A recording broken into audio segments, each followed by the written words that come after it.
Ladies and gentlemen, good day and welcome to the earnings conference call of SH Kelkar and Company Limited.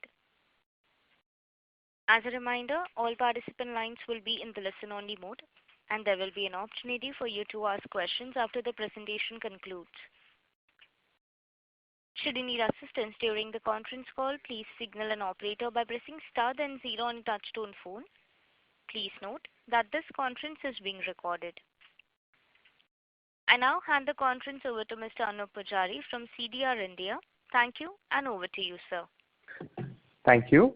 Good afternoon, everyone, and thank you for joining us on SH Kelkar and Company Limited's Q4 and FY22 earnings conference call. We have with us Mr. Kedar Vaze, Whole-time Director and Group CEO, and Mr. Rohit Saragi, EVP and Group CFO of the company. We will begin the call with opening remarks from the management, following which we'll have the forum open for a question and answer session. Before we start, I would like to point out that some statements made in today's call may be forward-looking in nature, and a disclaimer to this effect has been included in the earnings presentation shared with you earlier.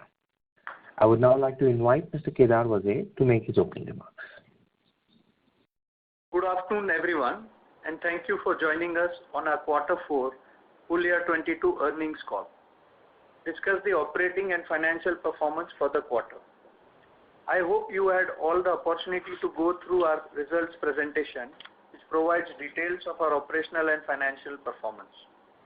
In the fiscal year 2022, we have delivered steady performance, led with stable consumption and offtake across key geographies.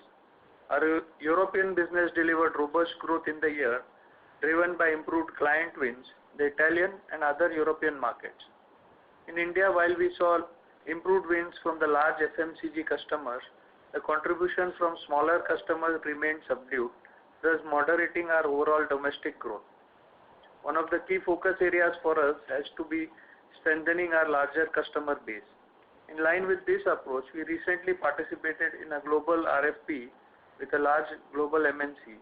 This should strengthen our performance and growth market position in the global F&F space and further broaden our presence in this customer category. This is a new initiative with a large key growth driver for us in the near future. On the consolidated basis, our revenue from operations grew by 18.3% in FY22. On a segmental front, domestic core fragrance revenues marked a growth of 7.3% year-on-year. Organic growth in the flavor division was a healthy 15% year-on-year. All our acquired businesses, including CFF in Italy, Nova, Holland Aromatics, and New Taste, have delivered strong performance during the year. On a full year basis, CFF's core fragrance business grew by 21% year-on-year in FY22. On the raw materials front, we continue to witness cost pressures on account of global inflation in raw materials and supply chain constraints. Furthermore, the ongoing geopolitical conflict has intensified supply chain bottlenecks. Despite such macro-inflationary environment, we managed to deliver 15% EBITDA margin and a healthy free cash flow to sales of 11%. We have been undertaking price hikes in coordination with our customers, which has enabled us to limit the impact of margin performance to a certain extent. Coming to profits, our reported PAT in FY22 stood at 148.5 crores and our cash profit stood at a steady 176.6 crores. In our earning presentation, we have highlighted the impact of higher amortization of intangible assets on our future profits. This is on account of these acquisitions and is a non-cash item. So going forward, the cash flow from operations will be an important monitorable for us rather than PAT in the accounting basis. From a consolidated balance sheet perspective, our net debt position stood at 509 crores as of March 31st, 2022. The increase in debt was primarily due to conclusion of our latest two acquisitions, namely Holland Aromatics and New Taste. In addition, higher working capital in the current inflationary environment also impacted the debt levels. We firmly believe that these are peak debt levels for us and our focus is on reducing these debt levels from here on. Our business model has inherently been a low capital intensive one, and going forward, it is our endeavor to improve our ROCs from these low levels. On the cash flow front, while increased inventories to the tune of 118 crores enabled us to maintain gross margin and meet customer requirements in the challenging raw material environment, it resulted in lower cash flow from operating activities during the year. We remain committed towards reducing the current inventory levels and improving our working capital cycles to more normal levels going forward. Cash flow from investing activities in FY22 is largely towards acquisitions. Talking about the business, on our business fronts, our participation in the global RFP is progressing well, and we remain optimistic about the multi-year business potential from this global tender. From a demand standpoint, we continue to witness steady offtake across emerging and European markets. Inflationary pressures are impacting discretionary spending to some extent, though we are seeing healthy customer inquiries. In the last few quarters, despite adverse market conditions, we have undertaken measures to enhance our global market presence, augment our niche offerings, and expand our customer segments. As we look ahead, our growth initiatives will help support accelerated growth in the medium to longer term. Before I conclude my remarks, I would also like to share that the Board of Directors has recommended a final dividend of 0.75 rupees per share in line with our profit distribution policy. This is in addition to the buyback of SHK's fully paid up equity shares through tender offer announced in October 2021. On that note, I would now request the moderator to open the forum for any questions or suggestions that you may have. Thank you very much. We will now begin the question and answer session. Anyone who wishes to ask a question may press star and 1 on the touchtone telephone. If you wish to remove yourself from the question queue, you may press star and 2. Participants are requested to use handsets while asking a question. Ladies and gentlemen, we will wait for a moment while the question queue assembles.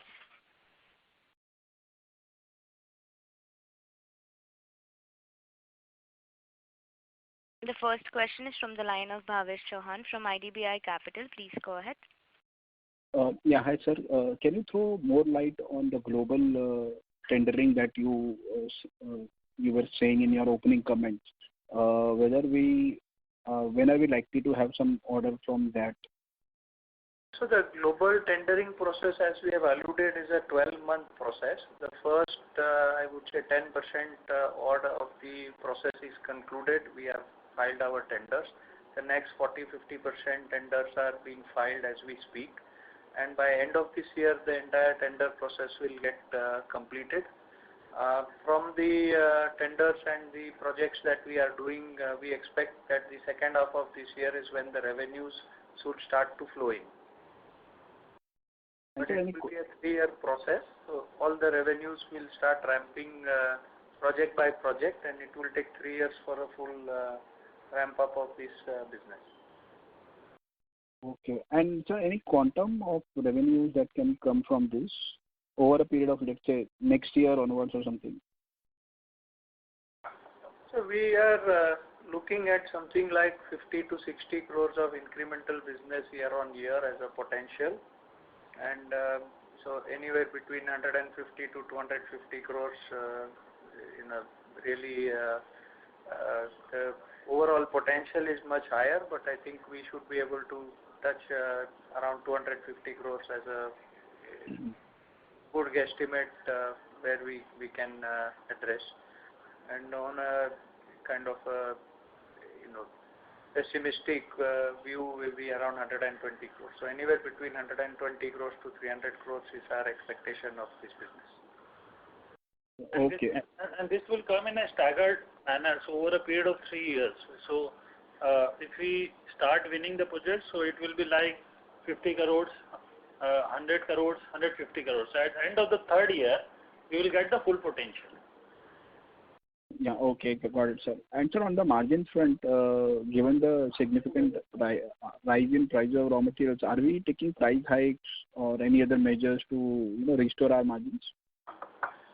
So we are continuing to look at the price hikes in discussion with our customers, and we have taken a couple of price hikes in the last quarter and starting April this year. We are, I think we have already discussed earlier, but we are focusing on the gross margin absolute contribution. The nature of inflation and the rapid pace of inflation means we are not in a position to take full corrections on the cost. So there will be some margin hit on a percentage basis, but we look to keep our gross margins in terms of absolute terms steady, and work with our customers as things improve both in terms of demand and to some extent easing of cost or easing of supply chain. We will take up accordingly. Yeah, got it. Thank you, sir. Thank you. Ladies and gentlemen, to ask a question, you may press star and 1. The next question is from the line of Dhaval Shah from Swan Investment. Please go ahead. Hello.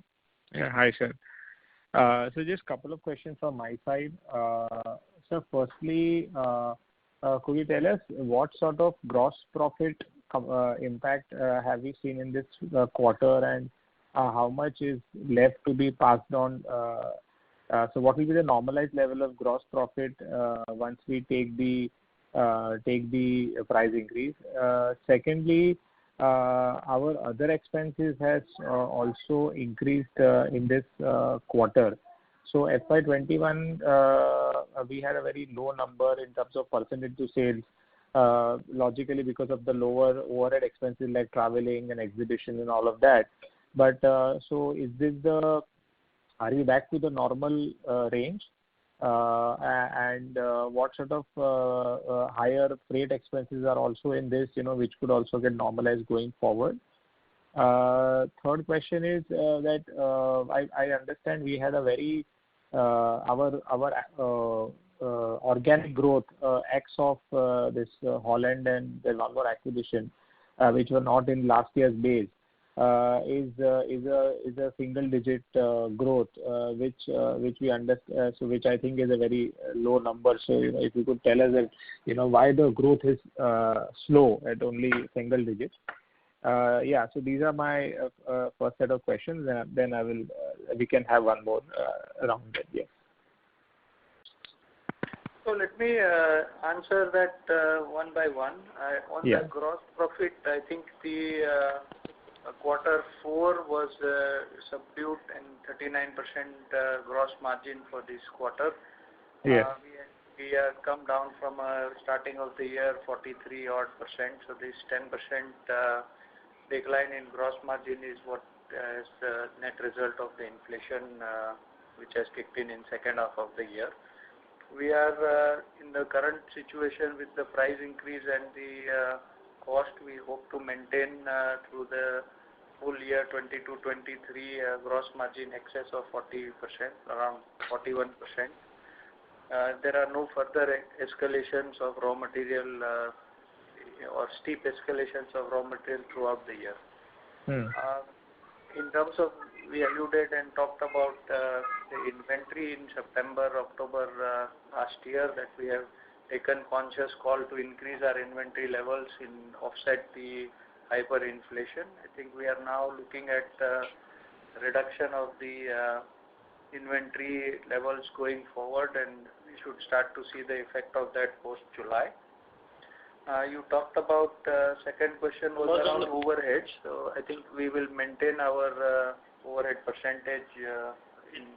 Yeah, so the overhead stands at 14.1% to sales, and it is consistent if you see. But however, there had been an increase in freight cost and power and fuel cost. But at the same time, the traveling have started if you compare with this year.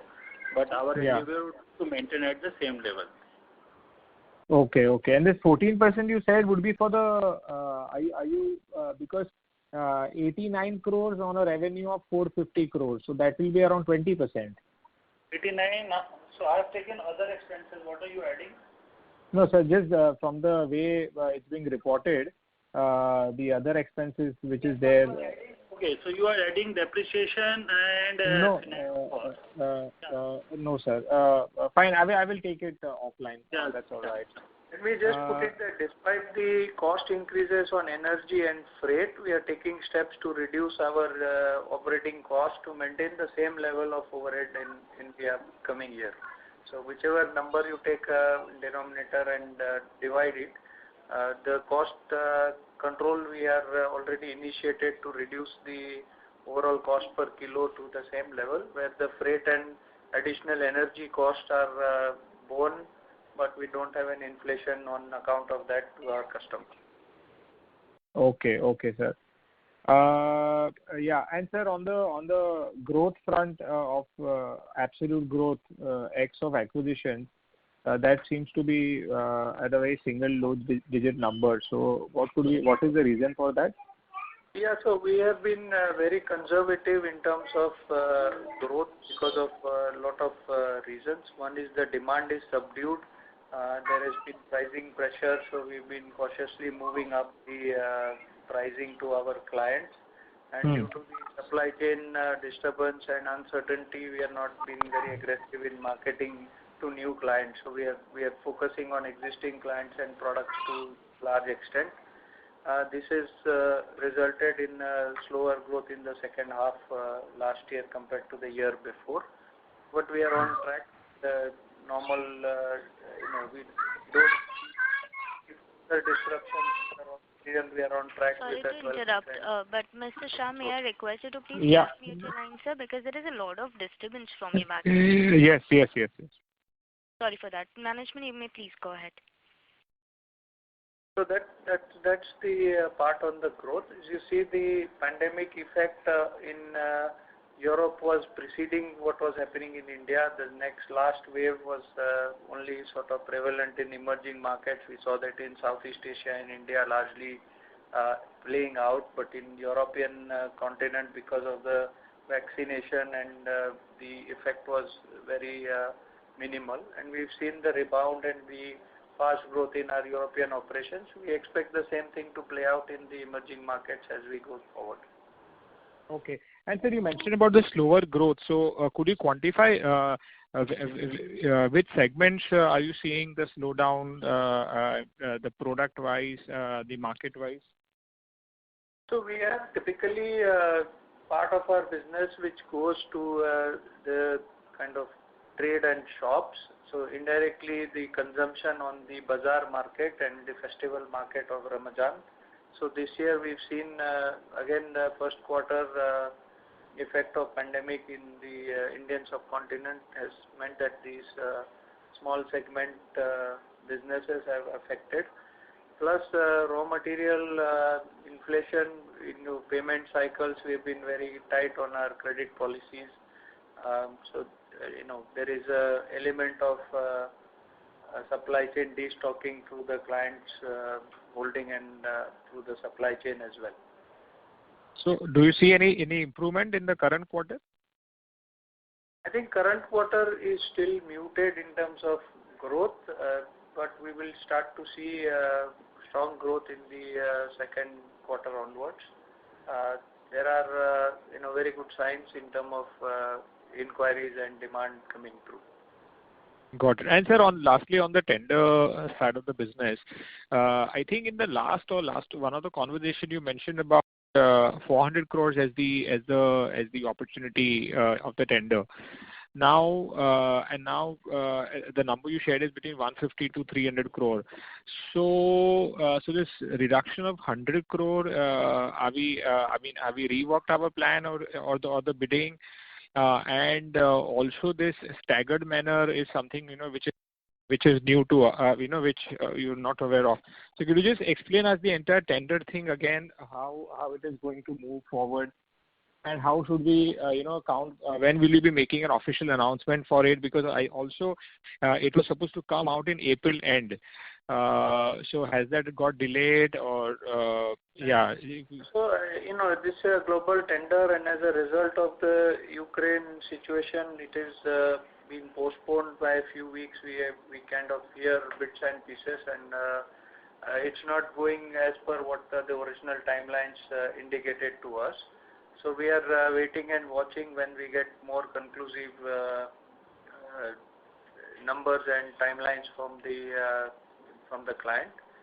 But we are very much participating in the process, and the process continues. I think the net result of this is probably a 6-month delay in the entire process as they reassess the briefs, and the costs for each of the product will need to be re-evaluated post the Ukraine situation. So many of the original filed numbers have seen a change, and that has delayed the process to some extent.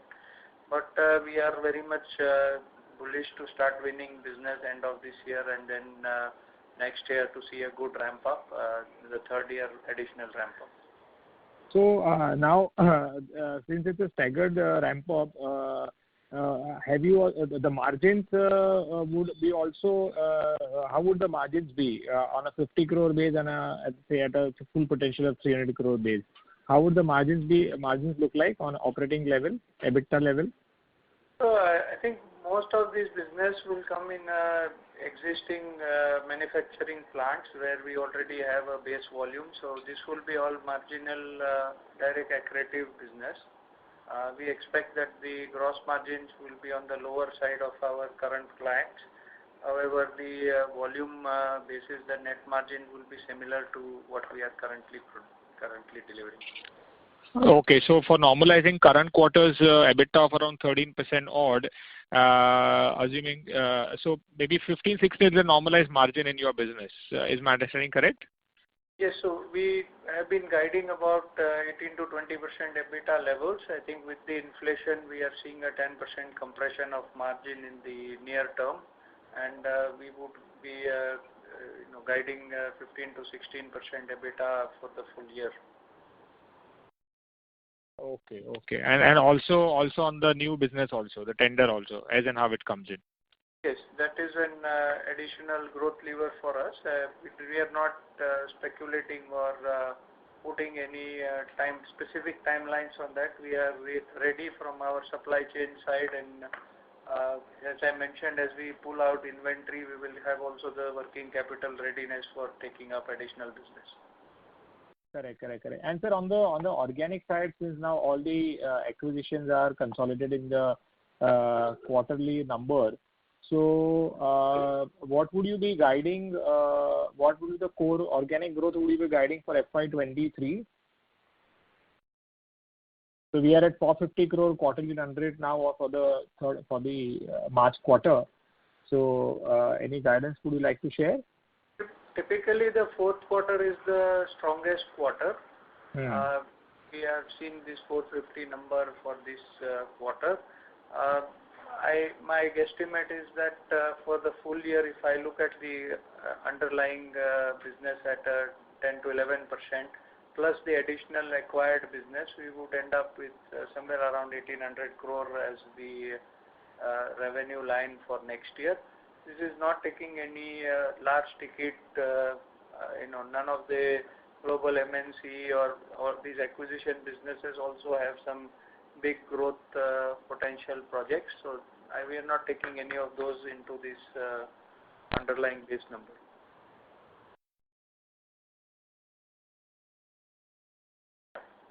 The additional would be the tender. So if at all, maybe you said H2 23 it will start coming. So around and 50 crore is the first year. So maybe around 20-30 crore revenue could come from there. Correct? Yes, I think 1800 is our sort of penciled number for the year. 450 quarter is the highest quarter. Normally quarter 4 is the higher quarter in the year. So take a normal basis of 425 odd crore into 4 plus 10 to 12% growth on that. That's kind of what we are penciling in.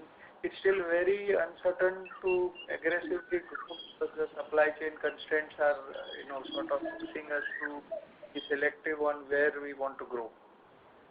So we are focusing Correct. on margin growth and not so much top line growth at low margin. We'll focus on the kind of 41% gross margin average and continue to grow. Got it, sir. Okay, sir. Thank you very much. Good luck. Thank you. Thank you. The next question is from the line of Akash Zaveri from Perpetual Investment Advisors. Please go ahead.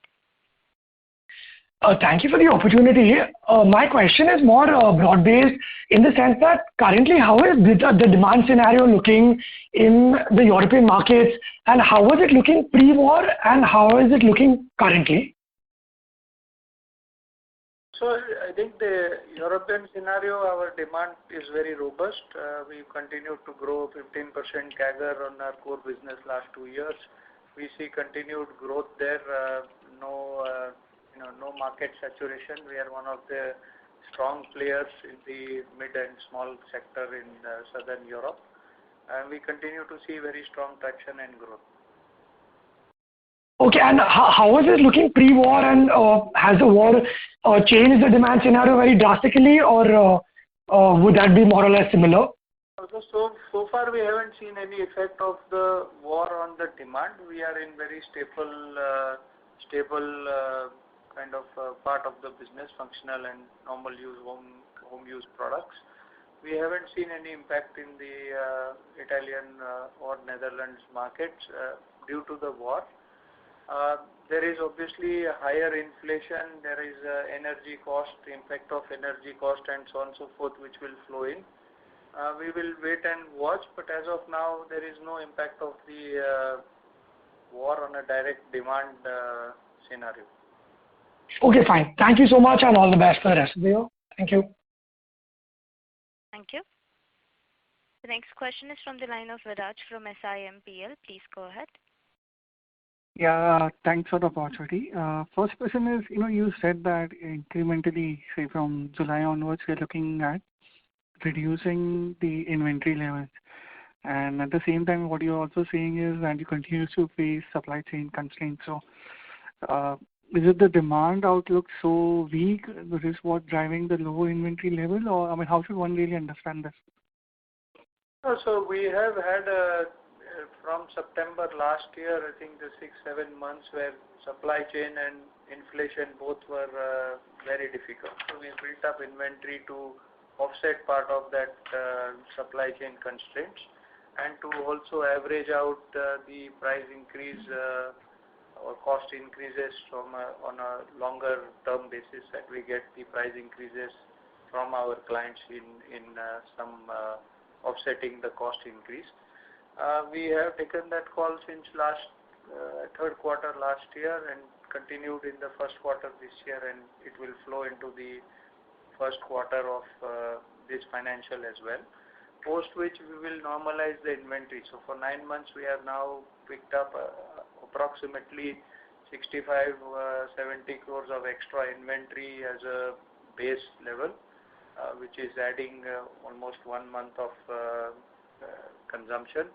And we've now taken a call to reduce that starting July to more normal levels and pull out 60-70 crores of additional inventory that we have increased post September last year. Okay. So the reason I ask is because, if you look at the small segments, I think our commentary there has been that we're not kind of participating aggressively. But in terms of inventory, we are still in a very healthy position. So just trying to understand, how should one understand? If aggressive participation question was in terms of the last quarter and last second half of last financial year. We see things in conditions improving, and we will start to be more aggressive in the market in this year, second half, starting second quarter financial. Okay, got it.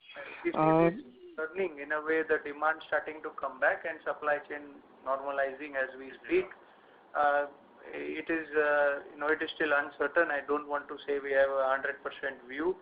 This is the assumption. On that basis, we are pulling, reducing our inventory levels and starting to go to the market in terms of more aggressive pricing and taking this as a cost base. So the on the RM part, just to get an understanding right, there we are already seeing some correction in key RM prices. But given our focus on growth and pricing therein, the margins, what you're saying, gross level around 40, 41 is how you are running that, right? Yeah, so we are basically, this is a guesstimate at best. Nobody knows exactly how things will pan out in the next few months. Indicatively. They are uncertain. But our base assumption is that the worst of inflation in terms of raw material is already what we are seeing today.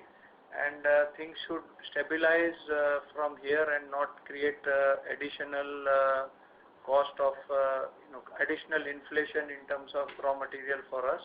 And on that basis, we are planning our rest of the year. Okay. Second question is on the global RFP tender. Now, given we have a wide presence in Europe, ASEAN, and in India, when we kind of bidding for these projects, what is the kind of focus markets for us? Is it primarily within these three, or are we kind of also looking at other markets too? So our strategy for the global RFP continues to be the 3I strategy that we have mentioned in Italy, India, and Indonesia, and we will focus on these regions as our supply and development targets. Even for the global business, these are the three regions where we will focus on our tender. So even say for the European market, is there a flexibility to supply from India, because that's where the industrialization is largely at? And if you look at, say, the CFF or Holland Aromatics, the kind of capacity they have would be quite smaller in relation to the requirement the customer would have. And there is already a certain steady state of business we cater to from those plants. So when we kind of bid for these projects, is there a flexibility to actually supply from, say, India operations? Is that how you kind of approaching this? Or? One of the reasons to also acquire the Holland Aromatics to have some additional capacity. Between the two operators, we are looking at synergies in supply chain and enabling additional capacities to be freed. Part of Holland Aromatics exports can also be diverted to our India manufacturing. So we have now the capacities in play within the group to address the requirements of the large projects. Okay, but you won't need any further incremental major capex to fulfill the... No, there will be small incremental capex, but no major investment for the RFP which is anticipated. Okay, fine. Thank you and good luck. Thank you. The next question is from the line of Bharat Seth from Quest Investment. Please go ahead. Hi, Kedar. Kedar, just two bookkeeping question.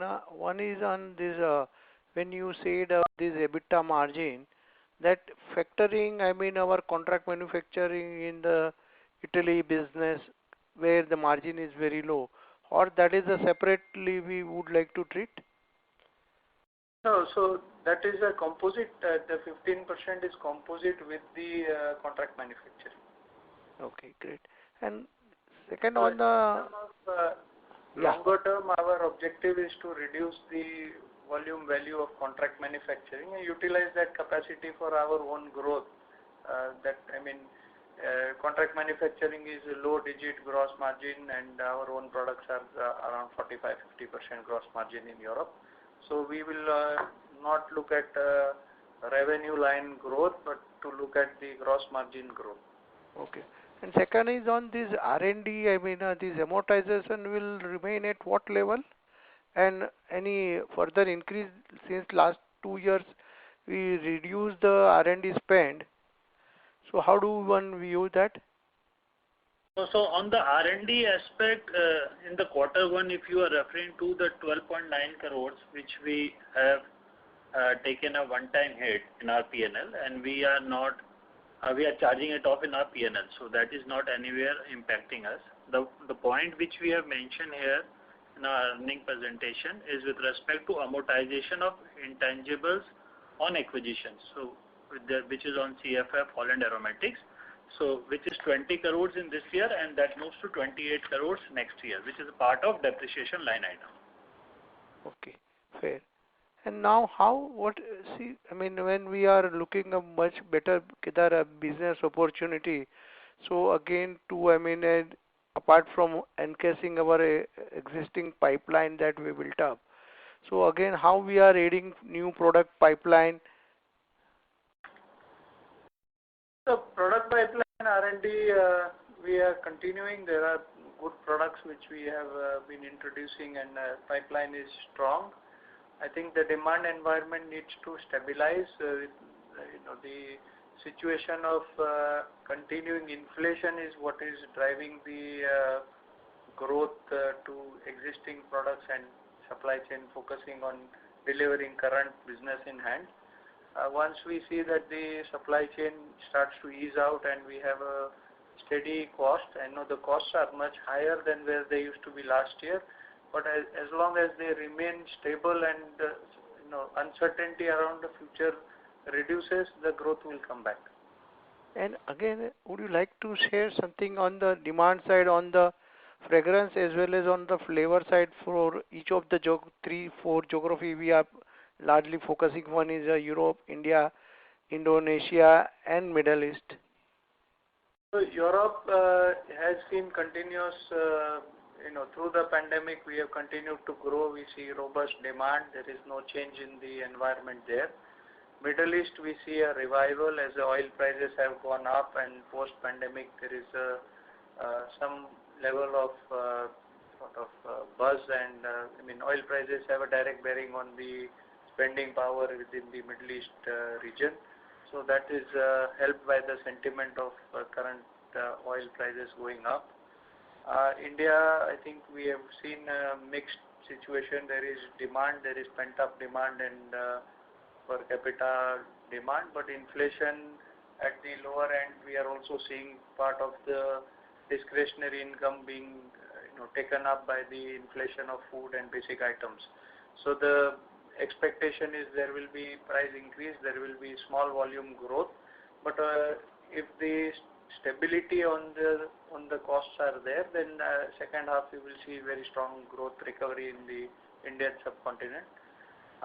On the Southeast Asia, we are seeing last 2 years we had a lot of concerns on supply chain due to the pandemic. We are looking at strengthening the business model there with local supply and warehousing and further maybe part manufacturing or repacking in the region to help us quickly respond to the market. So there again the demand is back. We see the post-pandemic scenario playing out in Southeast Asia. Similar in India, which I think with a lag of a couple of quarters we will see the growth coming back. On the food side, we are seeing strong, robust growth across the region, both India, Middle East, and all our exports plus domestic. We've seen 15% growth year on year, and we continue to see strong growth. During the pandemic, couple of years we have missed out on the growth during the summer. So a lot of the beverage ice cream segments, sales in these segments are seasonal, so we lost out. This year we continue to supply, so we are seeing continuous business on that. Okay, and this year as you said that we are expecting around 12% kind of a growth, and plus whatever in these new global business can play out. So how do we see, say medium term, your growth aspiration?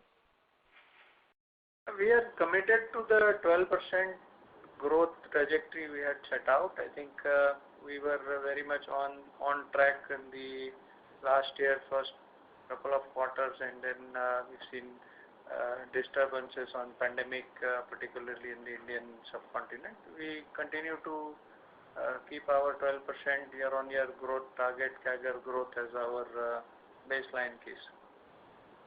And are we looking for new geography?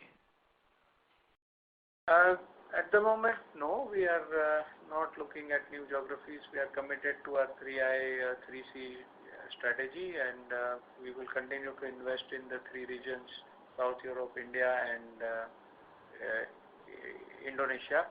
Having said that, with the part of the global RFP, we need to augment our offerings in China and America, and we may set up small kind of not full-fledged things, but some tie-ups with local companies or small setups to prepare ourselves for the future. But investment capex point of view, we are not expecting new geography to be added. Okay, thank you and all the best, Kedar. Thank you. Thank you. But ladies and gentlemen, before we take the next question, reminder to all, to ask a question, you may press star and 1. The next question is from the line of Dhaval Shah from Swan Investment. Please go ahead. Yeah, hi sir. Sir, my question is on the long-term wealth creation for the equity shareholders. Like in 2012, Blackstone invested at 750 crore valuation, and currently we are at 1800 crore market cap. So even on a 10-year journey, we are at 10% CAGR in terms of the appreciation of our equity value. Now, with connection to this, now our balance sheet. Now we are at the highest debt, last 10, 12 years. So what is your plan? And we've done series of acquisitions. So could you just give us a roadmap in terms of, what sort of debt would we like to reduce going forward? What is our focus? And also, also if you could share, a separate presentation on a revenue bridge with regards to, what are acquisitions have we done, when have we done, what sort of revenue have they added, profitability have they added.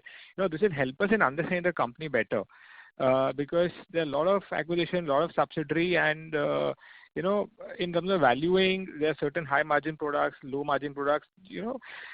Like a more information on this entire revenue bridge will also help. Yeah. So these are my two questions. I would just like to understand management's thought process, for equity value creation. Sure.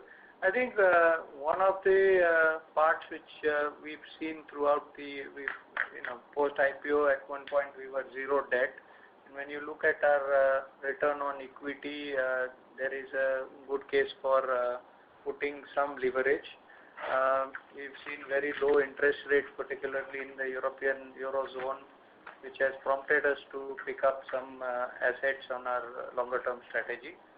As we speak, we looking at an environment where interest rates are rising and expected to rise further. So we will pull down on our overall debt equity ratio, and that way ensure a better return on the equity. That's about the debt to equity. So we've had March 20 of 0.3 debt to equity. We've gone up as high as 0.5 or the debt to equity ratio in this year, yes. And we'll bring it down further as we go ahead, as interest rates are tending to go upwards, and we will reduce our overall debt levels. So could you break up the debt taken from Indian banks, taken from foreign currency? What are the interest rates? Almost 80% of the debt is foreign currency denominated either in US dollar or euro. Only 20-odd% is debt within Indian banking. Okay. So what is the repayment schedule? So many of these are working capital lines. So we have sufficient debt lines to continue kind of evergreen on a yearly basis.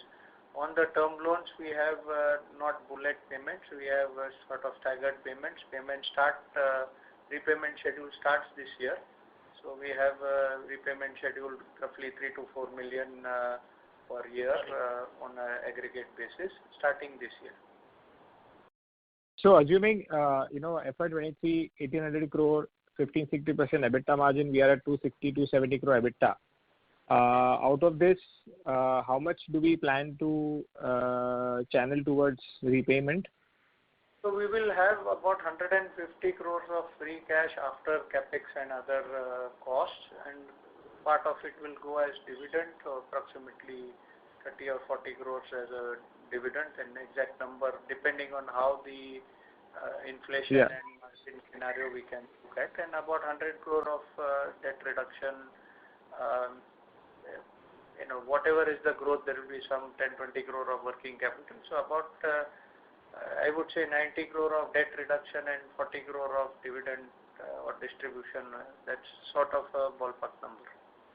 We will have to really look at it as things pan out. Interest rates remaining very low, it may be interesting to keep the debt and pay out to shareholders, or the interest rate starts going up, we will reduce the debt and we will see how things pan out. But I think as of now, our assumption is quite optimistic that things will start to grow. We are not anticipating any big shock further to where we are today. And with that, we anticipate some interest rates to go up. We will reduce the debt and pay out the dividend as per our policy. And given the rupee has been depreciating in the last couple of months, so on this foreign currency loan, what sort of loss do you see due to translation loss and hedging loss? Most of this currency is euro-based debt. So we are local currency. We are not seeing any effect because we have our payment and revenue and profitability also in euros. So it's euro to euro scenario. We have not seen any big change. Yeah, that is one, and the another aspect is we completely hedge our exposure, and so we don't have any exposure per se when it comes to forex. Okay. So so all your principal and interest repayment of European debt are serviced from earnings in euro. Yes. Acha. And then local currency, yeah. Local currency. Acha. Okay. Since you talk about currency, we really from part of our business where we see options to China supply chain is one of the trend which we are seeing in terms of our clients and global business. So we need to really look at, rather than dollar rupee or euro rupee, also the parity and difference between rupee and Chinese yuan and how that currency is moved. So that's really the net effect of all the hedging. So if we are, the export realization is better than in Chinese currency, and as a rupee versus yuan, that is really the arbitrage or benefit for us. So, sir, could you tell us how many currencies are we exposed to in terms of our export revenue and which all currency should we keep a tab on? So actually, only two currencies, euro for the European business. So the debt and entire business is in euro, including debt, equity, everything is in euro, which is about, I would say, 1/3 of our entire business and half of our debt. The balance business is operating either in INR for all the domestic or in US dollars, which again, from the perspective that we have exports from India in US dollars, we have imports in US dollars, and we are hedging the currency offset. We really are neutral on the currency. Okay. And sir, just one request, if you could, share that revenue bridge with regards to, how the company has added revenue from our various acquisitions. That would really help us. Sure, we will circulate detailed part of it. It will be in part of our annual report as well. Acha. Okay. Thank you very much. Thank you. Participants who wishes to ask a question may press star and 1.